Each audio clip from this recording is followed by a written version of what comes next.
Pemirsa, berkas kasus tuduhan ijazah palsu Jokowi dengan tersangka Roy Suryo, Rismon Sianipart dan Dr. Tifa sudah dilimpahkan ke Kejaksaan. Namun penyidik masih memeriksa saksi ahli. Kali ini adalah akademisi dan pengamat politik Rocky Gerung sebagai saksi ahli meringankan bagi 3 tersangka. Apa yang digali oleh penyidik? Berikut ulasannya dalam Top Review. Tunggu apa lagi bersama Kata Oma. Telur gabus Kata Oma. Baru jagung bakar mentega. Jagung bakarnya nendang, menteganya meleleh di mulut. Rasakan kasih sayang Oma di kerenyahannya.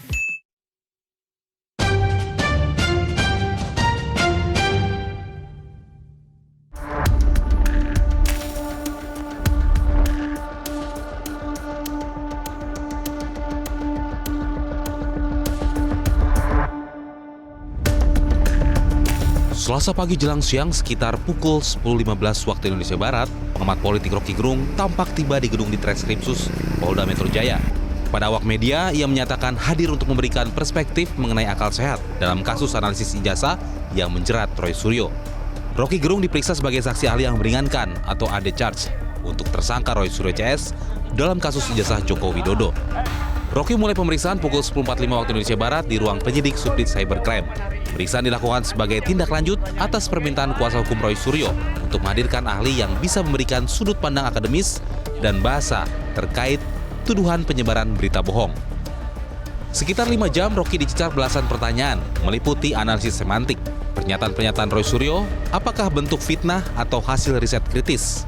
Rocky berpendapat bahwa apa yang dilakukan para tersangka dalam menganalisis foto ijazah adalah kegiatan akademik yang seharusnya dijawab dengan data, bukan dengan hukum pidana. Penyidik itu menyidik, yang harus nerangkin saya.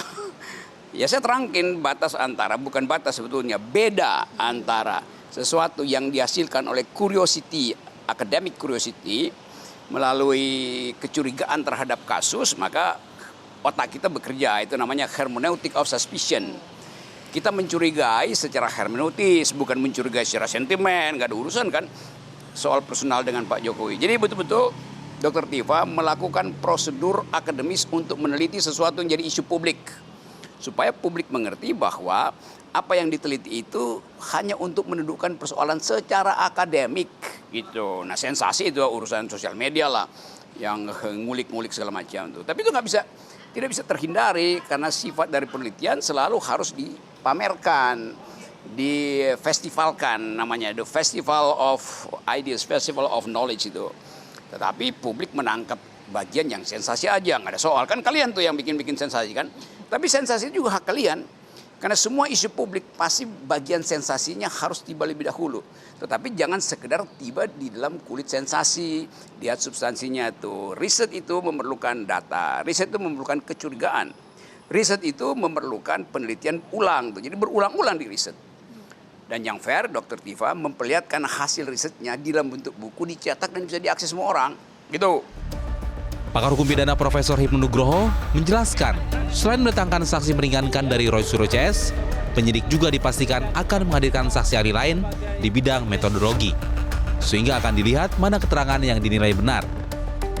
Pak Roy mengajukan Pak Rocky Gerung, nanti saya kira juga dari penyidik sudah juga menjelaskan mendatangkan ahli yang terkait dengan metodologi terhadap kajian yang bersangkutan. Bagaimana metodologinya, pendekatannya apa, spesifikasinya apa, respondennya seperti apa, narasumbernya seperti apa, teorinya seperti apa lah. Itu nanti saya kira akan dikupas di dalam suatu pembuktian mana yang mendekati. Itulah nanti hakim yang akan melihat, oh Pak Roy yang benar, oh saksi lain yang benar. Berkas perkara Roy Suryo, Rismon Sianipart, dan Dr. Tifa memang sudah diserahkan oleh penyidik Polda Metro Jaya ke Kejaksaan Tinggi DKI Jakarta pada 13 Januari 2026. Namun, ini baru disebut pelimpahan tahap 1. Artinya, jaksa masih meneliti kelengkapan berkas tersebut dan berkas belum dinyatakan lengkap atau P21. Jika jaksa merasa ada keterangan yang kurang, berkas dikembalikan ke polisi atau P19 dengan petunjuk untuk menambah keterangan saksi atau ahli. Di sisi lain, tersangka memiliki hak untuk mengajukan saksi atau ahli yang menguntungkan bagi dirinya. Dalam hal ini, kubu Roy Suryo mengajukan total 10 saksi dan ahli tambahan, termasuk Rocky Gerung sebagai ahli filsafat, bahasa dan politik setelah berkas dilimpahkan. polisi wajib memeriksa mereka untuk memenuhi hak pembelaan tersangka agar penyidikan dianggap adil atau fair trial sebelum nantinya dibawa ke persidangan. Kuasa hukum Roy Suryo CS, Jahmada Girsang, mengakui meski berkas sudah dilimpahkan ke kejaksaan, pihaknya masih mengajukan sejumlah saksi tambahan dan diterima pihak penyidik Polda Metro Jaya. Kalau kita katakan sih masih proses. Kenapa masih proses? Sampai sekarang ini kita pun belum tahu. Ahli kita itu masih dalam proses. 7 ahli yang kita ajukan di awal, itu baru 5 yang diperiksa termasuk Rocky Gerung hari ini. Oke, sementara yang 7 orang belum selesai, hari ini kita tambahkan 11 saksi lagi terdiri dari 9 ahli dan 2 saksi fakta dan diterima.